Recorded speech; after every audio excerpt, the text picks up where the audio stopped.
আজকে আমি আমার মিনি রান্না করে কী রান্না করলাম তাদের জানতে হলে পুরো ভিডিওটি দেখতে হবে। আর পুরো ভিডিওটি দেখলে যদি আপনাদের ভালো লেগে থাকে তাহলে আমার চ্যানেলটিকে সাবস্ক্রাইব করে দিবেন। আসসালামু আলাইকুম, কেমন আছেন সবাই? আজকে আমি আমার মিনি রান্নাঘরে বিশাল আয়োজন করেছিলাম, বিশাল এক মধ্যাহ্নভোজের আয়োজন করেছিলাম আমি আজকে আমার মিনি রান্নাঘরে।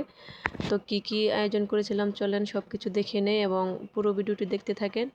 তো প্রথমত আমি এখানে ভাত বসিয়ে দিলাম, ভাতটা বসিয়ে দিলাম, আমি ভাতের চালও দিয়ে দিয়েছি।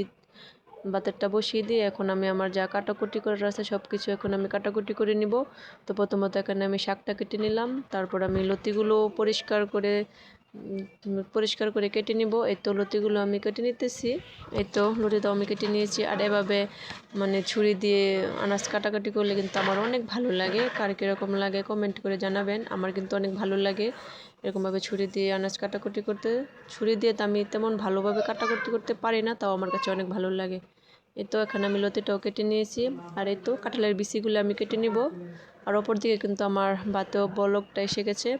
তো এই তো কাঁঠালের বিচিগুলো আমি কেটে নিয়েছি, সাথে পেঁয়াজ রসুনও কেটে নিয়েছি। আর একটা কথা বলে রাখি, কাঁঠালের বিচিগুলো যেহেতু শক্ত আমি ছুরি দিয়ে কাটতে পারবো না, তাই এটা অফ ক্যামেরায় আমি বটি দিয়ে কেটে নিয়েছি। আর এই তো আমি বাটটা হয়ে গেছে, বাটটাও মারগেলে নিয়েছি। বাটটা মারগেলে আমি চুলাতে একটা কড়াই বসিয়ে দিয়েছি এবং কড়াইতে একটু শুটকিগুলো একটু ভালোভাবে ভেজে নিব, যেহেতু আমি প্রথমত শুটকিটা রান্না করব। তো শুটকিগুলো ভেজে কড়াই থেকে নামিয়ে তারপর কড়াইটা আবার বসিয়ে দিব। বসিয়ে এখানে আমি পরিমাণ মতো তেল দিয়ে দিব।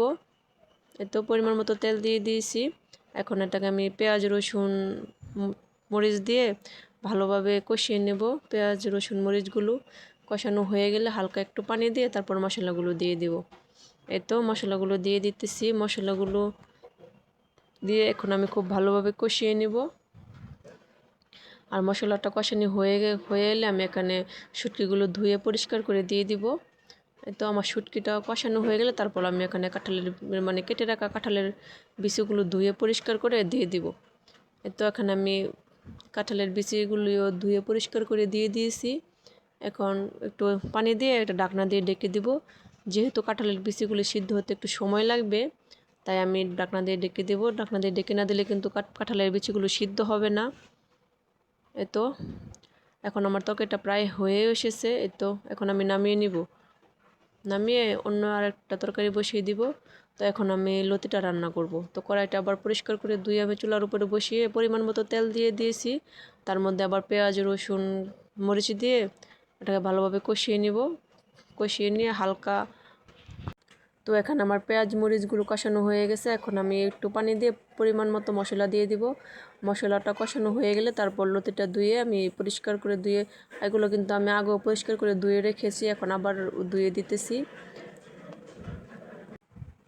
তো এখন আমি লতিটাকে ভালোভাবে মশলার সাথে নাড়াচাড়া করে একটু পানি দিয়ে বসিয়ে দিয়েছি। এই তো আমার লতি তরকারিটা কিন্তু প্রায় হয়েও গেছে, এখন আমি নামিয়ে দিব।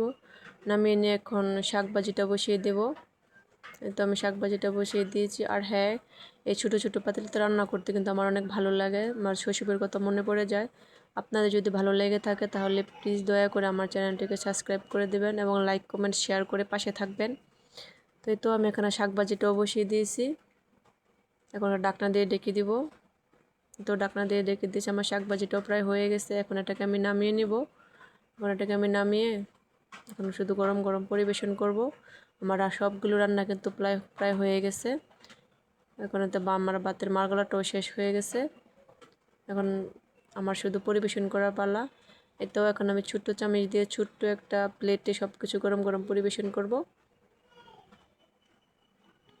আর কে কে আমার ভিডিওটি দেখছেন প্লিজ দয়া করে কমেন্ট করে যাবেন।